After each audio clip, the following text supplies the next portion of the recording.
Dear aspirants, dear competitors, आज हम भारतीय राज्य व्यवस्था और प्रशासन से संबंधित जो आईएएस के अंदर 2002, 3, 4 और 5 में जो क्वेश्चंस आए हुए हैं उसको देखने की कोशिश करते हैं। फर्स्ट क्वेश्चन है कि भारतीय संविधान के निम्नलिखित में से किस एक संशोधन द्वारा राष्ट्रपति को कोई भी मामला मंत्रिपरिषद द्वारा पुनर्विचार किए जाने के लिए वापस भेजने का अधिकार दिया गया है? ए 39वां, बी 40वां, सी 42वां और डी 44वां। तो सही आंसर है डी 44वां। व्याख्या के जरिए समझते हैं। वर्ष 1978 में संविधान के 44वें संविधान संशोधन के अनुसार अनुच्छेद 74 1 इस प्रकार है कि राष्ट्रपति को सहायता और सलाह देने के लिए एक मंत्रिपरिषद होगी जिसका प्रधानमंत्री होगा और राष्ट्रपति अपने कृत्यों का प्रयोग करने में ऐसी सलाह के अनुसार कार्य करेगा। परंतु राष्ट्रपति मंत्रिपरिषद में ऐसी सलाह पर साधारणतया या अन्यथा पुनर्विचार करने की अपेक्षा कर सकेगा और राष्ट्रपति ऐसे पुनर्विचार के पश्चात दी गई सलाह को मानने के लिए बाध्य होगा। नेक्स्ट क्वेश्चन है कि राज्य नीति के निर्देशक सिद्धांतों के निम्नलिखित अनुच्छेदों में से कौन सा अंतर्राष्ट्रीय शांति और सुरक्षा के संवर्धन से संबंधित हैं? ए 51, बी 48 का, सी 43 का, डी 41। तो इसके अंदर सही आंसर है 51। व्याख्या के द्वारा समझते हैं। भारतीय संविधान के भाग 4 के अनुच्छेद 36 से 51 तक, वापस रिपीट कर रहा हूँ कि भारतीय संविधान के भाग 4 के अनुच्छेद 36 से 51 तक राज्य के नीति निर्देशक तत्वों का विवरण है। अनुच्छेद 51 के अनुसार राज्य अंतर्राष्ट्रीय शांति और सुरक्षा की वृद्धि करने का प्रयास करेगा। अंतर्राष्ट्रीय शांति और सुरक्षा के संबंध में राज्य निम्नलिखित कार्य करेगा। पहला है अंतर्राष्ट्रीय शांति और सुरक्षा की अभिवृद्धि का प्रयास। दूसरा, राष्ट्रों के बीच न्याय संगत और सम्मानपूर्ण संबंधों को बनाए रखने का प्रयास। तीसरा, संगठित लोगों को एक दूसरे से व्यवहारों में अंतर्राष्ट्रीय विधि और संधि बाध्यताओं के प्रति आदर बढ़ाने का प्रयास। चौथा, अंतर्राष्ट्रीय विवादों को मध्यस्थता द्वारा निपटारे के लिए प्रोत्साहन देने का प्रयास। नेक्स्ट क्वेश्चन आता है कि भारतीय संविधान में समानता का अधिकार 5 अनुच्छेदों द्वारा प्रदान किया गया है। यह है ए अनुच्छेद 16 से अनुच्छेद 20, बी अनुच्छेद 15 से अनुच्छेद 19, सी अनुच्छेद 14 से अनुच्छेद 18 और डी अनुच्छेद 13 से अनुच्छेद 17। तो इसका सही आंसर है सी, अनुच्छेद 14 से अनुच्छेद 18। इसके अंदर समानता का अधिकार। अब इसको देखते हैं व्याख्या के द्वारा। भारतीय संविधान के मौलिक अधिकारों के अंतर्गत अनुच्छेद 14 से 18 तक समानता का अधिकार, राइट टू इक्वेलिटी किया गया है। ये अनुच्छेद इस प्रकार से हैं। अनुच्छेद 14 के अंतर्गत विधि के समक्ष समानता और विधि का समान संरक्षण। अनुच्छेद 15 धर्म, मूल वंश, जाति, लिंग या जन्म स्थान के आधार पर भेदभाव का निषेध। अनुच्छेद 16 में लोक नियोजन के विषय में अवसर की समानता। अनुच्छेद 17 अस्पृश्यता का अंत। अनुच्छेद 18 उपाधियों का अंत। नेक्स्ट क्वेश्चन है,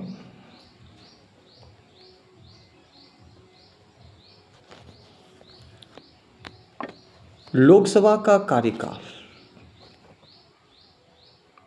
ए किसी भी परिस्थिति में नहीं बढ़ाया जा सकता। बी एक बार में 6 महीने तक के लिए बढ़ाया जा सकता है। सी आपातकाल की घोषणा के दौरान एक बार में 1 वर्ष तक बढ़ाया जा सकता है। डी आपातकाल की घोषणा के दौरान एक बार में 2 वर्ष तक के लिए बढ़ाया जा सकता है। तो इसका सही आंसर है सी, यानी आपातकाल की घोषणा के दौरान एक बार में 1 वर्ष तक बढ़ाया जा सकता है। इसको व्याख्या के जरिए समझते हैं कि अनुच्छेद 83/2 के अनुसार जब आपातकाल की घोषणा प्रवर्तन में है तब संसद विधि द्वारा ऐसी अवधि के लिए कार्यकाल बढ़ा सकेगी जो एक बार में 1 वर्ष से अधिक नहीं होगा, और उद्घोषणा के प्रवर्तन में न रह जाने के पश्चात उसका विस्तार किसी भी दशा में 6 माह की अवधि से अधिक नहीं होगा। नेक्स्ट है,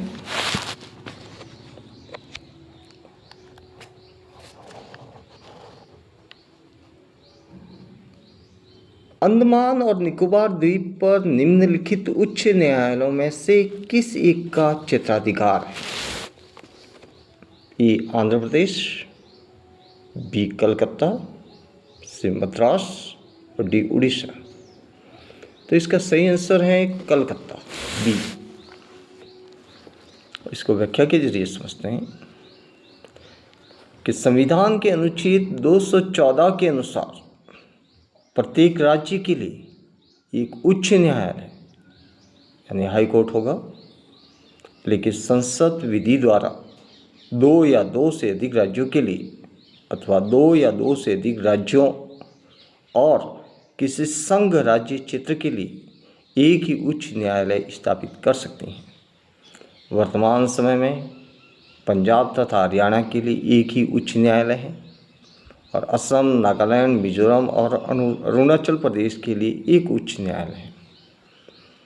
मुंबई उच्च न्यायालय का क्षेत्राधिकार महाराष्ट्र और गोवा राज्यों, दमन और दीव एवं दादरा और नगर हवेली संघ राज्य क्षेत्रों पर है।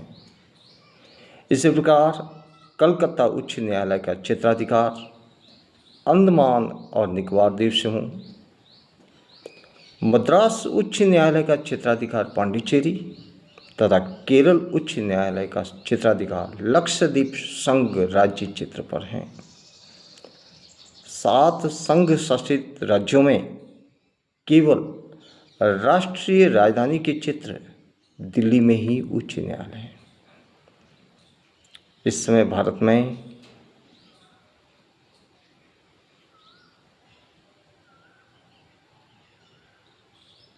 दो 2003 की बात है, 2003 के अंदर भारत के अंदर 24 उच्च न्यायालय थे। नेक्स्ट एक क्वेश्चन आता है कि निम्नलिखित कथनों में से कौन सा एक सही है। तो पहला है केवल राज्यसभा में ही न कि लोकसभा में मनोनीत सदस्य हो सकते हैं। बी राज्यसभा में आंग्ल भारतीय समुदाय के 2 सदस्यों को मनोनीत करने का संविधान में प्रावधान है। सी किसी मनोनीत सदस्य का मंत्री पद के लिए नियुक्ति पद संविधानीय वर्जना नहीं है। डी मनोनीत सदस्य राष्ट्रपति तथा उपराष्ट्रपति के चुनाव में मत दे सकता है। तो इसका जो सही कथन है वो है सी, यानी किसी मनोनीत सदस्य का मंत्री पद के लिए नियुक्ति पद संविधानीय वर्जना नहीं है। इसको व्याख्या के जरिए समझते हैं कि संविधान के अनुच्छेद 331 के अनुसार राष्ट्रपति द्वारा आंग्ल भारतीय यानी एंग्लो इंडियन समुदाय के 2 सदस्यों को लोकसभा में मनोनीत यानी नॉमिनेट करने का प्रावधान है। यदि उन्हें ये लगे कि लोकसभा में इस समुदाय का उचित प्रतिनिधित्व नहीं है, राज्यसभा में आंग्ल भारतीय समुदाय के सदस्य मनोनीत नहीं किए जाते हैं, लेकिन इस सदन में राष्ट्रपति द्वारा साहित्य, कला, विज्ञान एवं समाज सेवा के क्षेत्रों में ख्याति प्राप्त 12 सदस्यों को मनोनीत किया जाता है। राष्ट्रपति के चुनाव में मनोनीत सदस्य मत नहीं दे सकते हैं, जबकि उपराष्ट्रपति के चुनाव में मनोनीत सदस्य यानी नॉमिनेटेड मेंबर्स मतदान में हिस्सा लेते हैं। नेक्स्ट क्वेश्चन आता है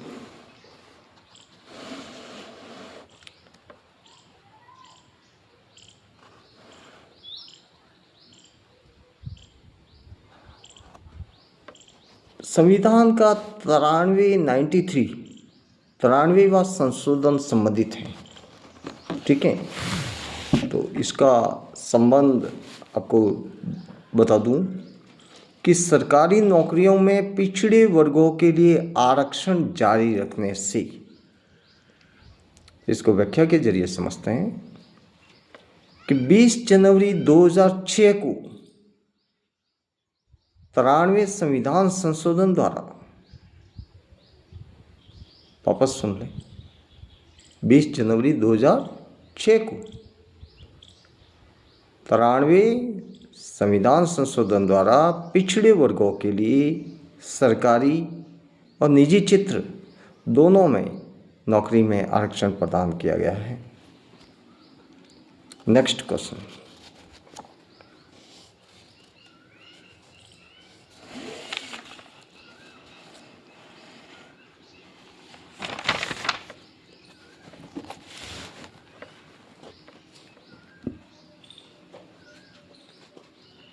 संघ का ये कर्तव्य होगा कि वह बाह्य आक्रमण तथा आंतरिक गड़बड़ी से प्रत्येक राज्य की रक्षा करे। ऐसा प्रावधान भारतीय संविधान के निम्न अनुच्छेदों में से किस एक में है? ए अनुच्छेद 215, अनुच्छेद 275, सी अनुच्छेद 325 और डी अनुच्छेद 355।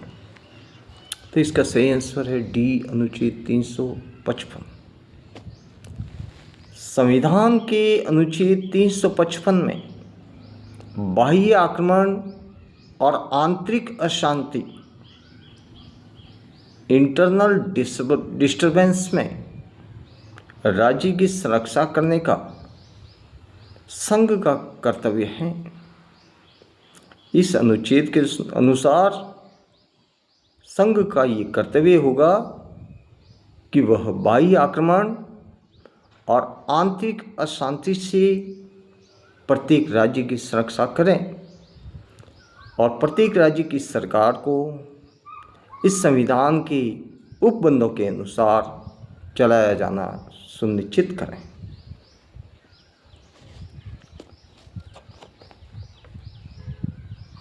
नेक्स्ट क्वेश्चन आता है कि निम्नलिखित कथनों में से कौन सा एक सही नहीं है। तो ये संसद के अधिनियम के अंतर्गत स्थापित हुई भारतीय परिषद एक स्वायत्त अर्ध न्यायिक संगठन है। बी, पत्र सूचना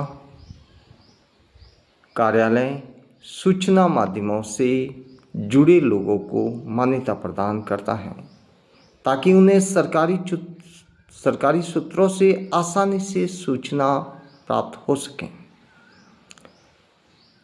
सी, भारत के सभी राज्यों में से महाराष्ट्र में सर्वाधिक संख्या में समाचार पत्र प्रकाशित होते हैं। D, press trust of India देश की सबसे बड़ी समाचार एजेंसी है। तो इसका सही आंसर है सी, जो सही नहीं है कि भारत के सभी राज्यों में से महाराष्ट्र में सर्वाधिक संख्या में समाचार पत्र प्रकाशित होते हैं, ये गलत है। इसको व्याख्या के जरिए समझते हैं कि संसद के अधिनियम के अंतर्गत स्थापित भारतीय प्रेस परिषद इंडियन प्रेस काउंसिल एक स्वायत्त अर्ध न्यायिक संगठन है। पत्र सूचना कार्यालय सूचना माध्यमों से जुड़े लोगों को मान्यता प्रदान करता है ताकि उन्हें सरकारी सूत्रों से आसानी से सूचना प्राप्त हो सके। सबसे अधिक समाचार पत्र उत्तर प्रदेश से 8,397 प्रकाशित होते हैं। इसके बाद दिल्ली 6,926, महाराष्ट्र 6,018 तथा मध्य प्रदेश 3,555 का स्थान है। प्रेस ट्रस्ट ऑफ इंडिया देश की सबसे बड़ी समाचार एजेंसी है, न्यूज़ एजेंसी। नेक्स्ट,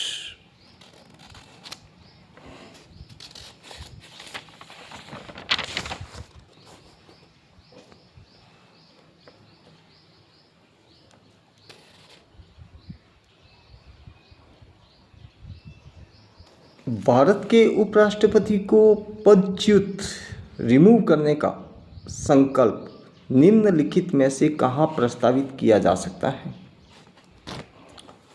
तो केवल लोकसभा में, बी, संसद के किसी भी सदन में, सी, संसद की संयुक्त बैठक में, डी, केवल राज्यसभा में। तो इसका सही आंसर है डी, केवल राज्यसभा में। व्याख्या के जरिए समझते हैं। भारत के उपराष्ट्रपति को पदच्युत करने का संकल्प केवल राज्यसभा में प्रस्तावित किया जा सकता है। यदि राज्यसभा अपने कुल सदस्यों के बहुमत से उपराष्ट्रपति को हटाने का प्रस्ताव पारित कर दें और लोकसभा भी इसे अपनी स्वीकृति दे दें तो उपराष्ट्रपति को अपना पद त्यागना होगा। परंतु ऐसे प्रस्ताव के लिए उपराष्ट्रपति को 14 दिन का पूर्व नोटिस देना आवश्यक है। इसके बाद आता है नेक्स्ट क्वेश्चन के अनुच्छेद 14 क्या बताता है। अनुच्छेद 14 बताता है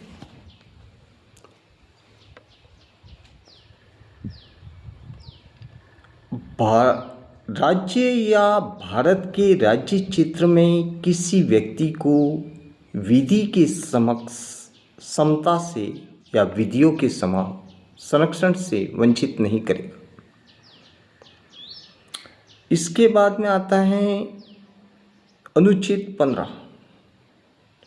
अनुच्छेद 15 के अंदर बताया गया है कि राज्य किसी नागरिक के विरुद्ध केवल धर्म, मूल वंश, जाति, लिंग, जन्म स्थान या इनमें से किसी के आधार पर कोई विभेद नहीं करेगा। इसके बाद में आता है अनुच्छेद 16। तो अनुच्छेद 16 के अंदर राज्य के अधीन किसी पद पर नियोजन या नियुक्ति से संबंधित विषयों में सभी नागरिकों के लिए समान अवसर की समता होगी। इसके बाद में आता है अनुच्छेद 17।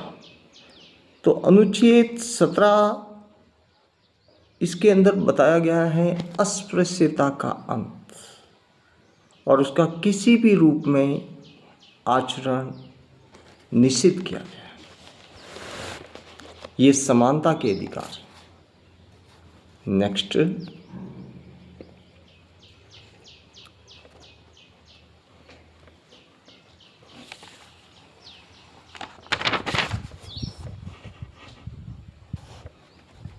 कि भारत के संविधान के निम्नलिखित अनुच्छेदों में से किसके अनुसार प्रत्येक राज्य की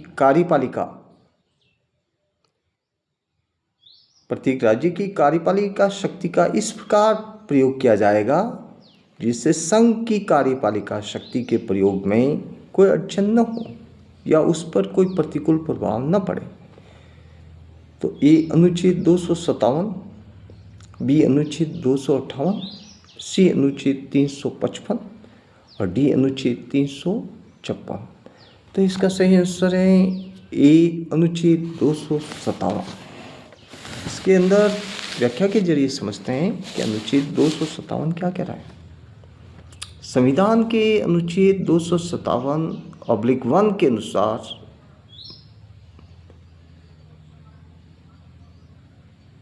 सामान्य समय में ये सुनिश्चित करने के लिए कि प्रत्येक राज्य की कार्यपालिका शक्ति का प्रयोग इस प्रकार किया जाएगा जिससे संघ की कार्यपालिका शक्ति के प्रयोग में कोई अड़चन न हो या उस पर कोई प्रतिकूल प्रभाव न पड़े। नेक्स्ट है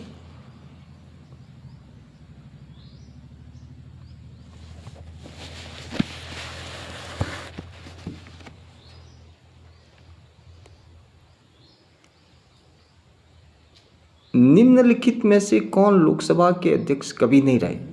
जैसे ए के सुंदरम, बी GS ढिल्लो, सी बलीराम भगत, डी हुकुम सिंह। तो इसमें सही आंसर है ए के सुंदरम। ये लोकसभा के अध्यक्ष नहीं थे बल्कि वे दिसंबर 1958 से सितंबर 1967 तक भारत के द्वितीय मुख्य निर्वाचन आयुक्त थे। अन्य लोकसभा के अध्यक्ष थे जिनका कार्यकाल इस प्रकार है। सरदार हुकुम सिंह 17 अप्रैल 1962 से 16 मार्च 1967 तक,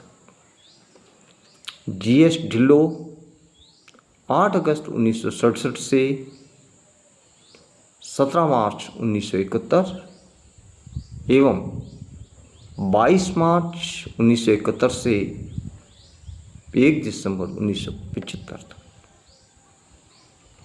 इसके बाद बलीराम भगत 15 जनवरी 1976 से 25 मार्च 1977।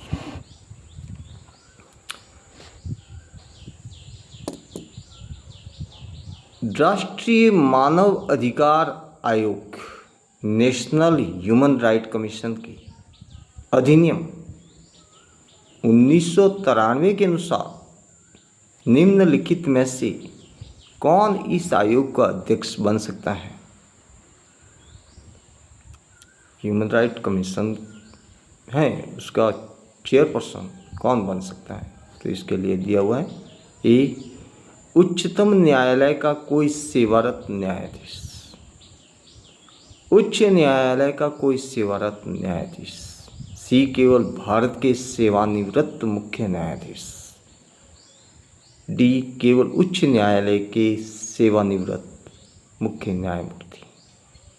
तो इसका सही आंसर है सी, केवल भारत के सेवानिवृत्त मुख्य न्यायमूर्ति। व्याख्या के जरिए समझते हैं कि राष्ट्रीय मानवाधिकार आयोग का गठन अक्टूबर 1993 में राष्ट्रपति द्वारा जारी एक अध्यादेश यानी ऑर्डिनेंस द्वारा किया गया। भारतीय संसद द्वारा इस अध्यादेश के स्थान पर 8 जनवरी 1994 को एक अधिनियम बनाकर उसे लागू किया गया। इसका मुख्यालय नई दिल्ली में है। इस आयोग की अध्यक्षता उच्चतम न्यायालय का सेवानिवृत्त मुख्य न्यायाधीश करता है। अध्यक्ष 5 वर्ष तक एवं 70 वर्ष की आयु तक जो भी पहले हो पद धारण किए रहता है। एक आता है नेक्स्ट क्वेश्चन कि संविधान 98वें संशोधन अधिनियम किससे संबंध है? ये दिया हुआ है सेवा कर के विनियोजन तथा उगाही के लिए केंद्र को अधिकार देना। बी, राष्ट्रीय न्यायिक आयोग का गठन।